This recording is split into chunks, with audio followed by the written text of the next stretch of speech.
The Secret Garden. Francis Hodgson Burnett.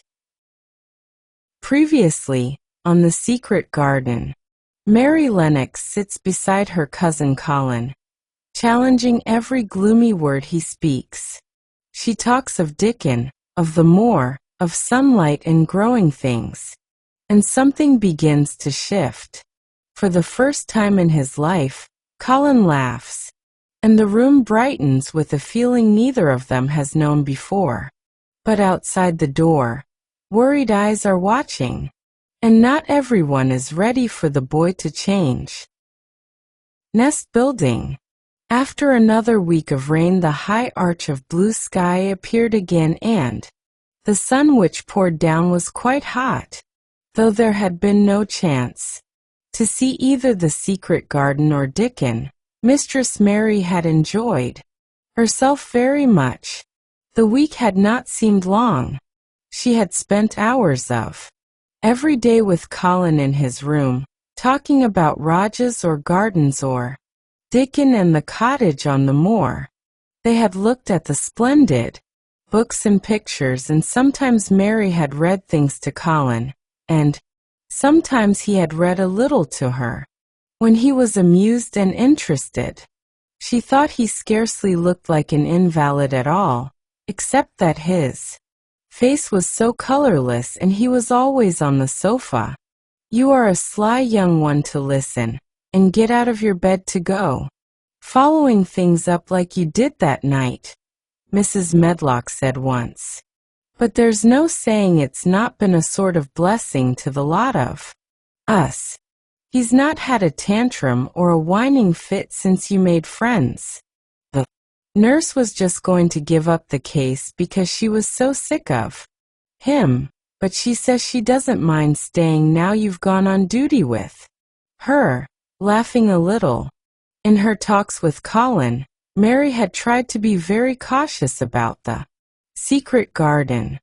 There were certain things she wanted to find out from him, but she felt that she must find them out without asking him direct questions. In the first place, as she began to like to be with him, she wanted to discover whether he was the kind of boy you could tell a secret to.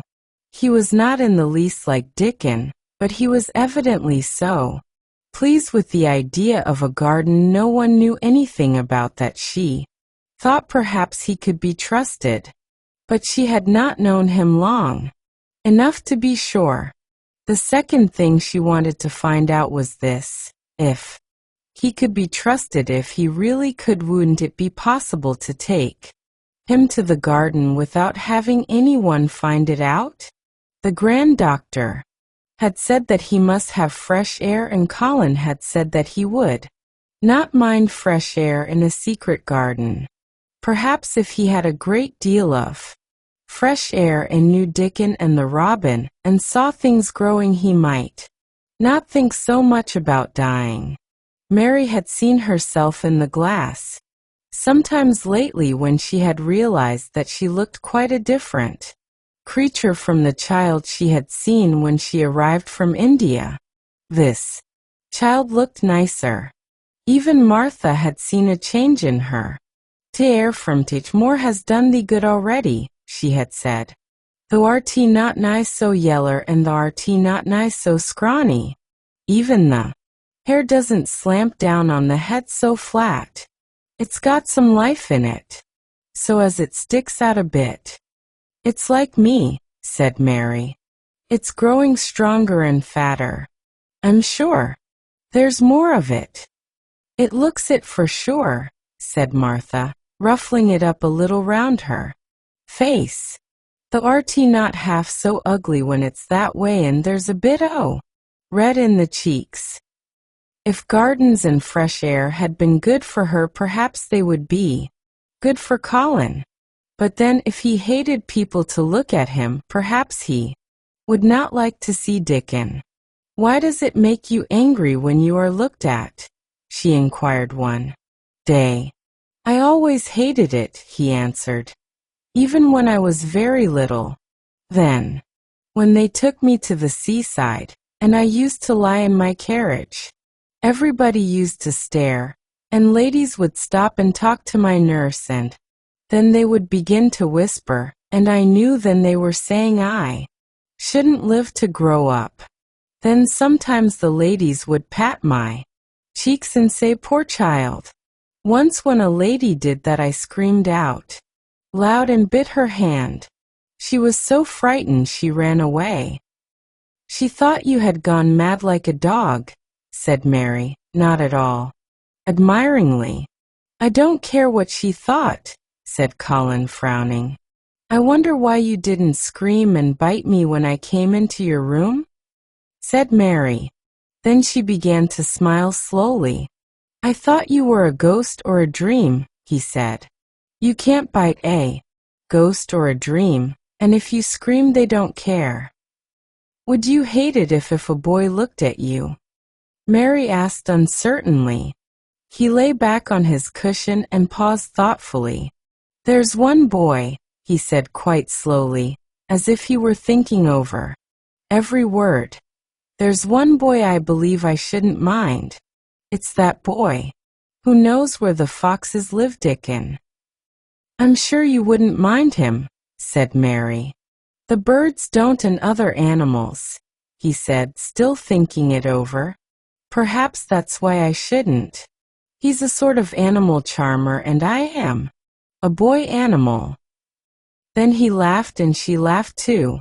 In fact, it ended in their both laughing a great deal, and finding the idea of a boy animal hiding in his hole very funny indeed. What Mary felt afterward was that she need not fear about Dickon. On that first morning when the sky was blue again, Mary wakened very early. The sun was pouring in slanting rays through the blinds, and there was something so joyous in the sight of it that she jumped out of bed and ran to the window. She drew up the blinds and opened the window itself, and a great waft of fresh, scented air blew in upon her. The moor was blue, and the whole world looked as if something magic had happened to it. There were tender little fluting sounds here and there and everywhere, as if scores of birds were beginning to tune up for a concert. Mary put her hand out of the window and held it in the sun. "It's warm, warm," she said. "It will make the green points push up and up and up, and it will make the bulbs and roots work and struggle with all their might under the earth." She kneeled down and leaned out of the window as far as she could, breathing big breaths and sniffing the air until she laughed because she remembered what Dickon's mother had said about the end of his nose quivering like a rabbit's. "It must be very early," she said. "The little clouds are all pink and I've never seen the sky look like this. No one is up. I don't even hear the stable boys." A sudden thought made her scramble to her feet. "I can't wait. I am going to see the garden." She had learned to dress herself by this time, and she put on her clothes. In 5 minutes, she knew a small side door which she could unbolt herself, and she flew downstairs in her stocking feet and put on her shoes in the hall. She unchained and unbolted and unlocked, and when the door was open she sprang across the step with one bound, and there she was standing on the grass, which seemed to have turned green, and with the sun pouring down on her in warm sweet wafts about her, and the fluting and twittering and singing coming from every bush and tree. He clasped her hands for pure joy and looked up in the sky, and it was so blue and pink and pearly and white and flooded with springtime light that she felt as if she must flute and sing aloud herself, and knew that thrushes and robins and skylarks could not possibly help it. She ran around the shrubs and paths toward the secret garden. Dream bravely, little one. You are the light of tomorrow. Good night.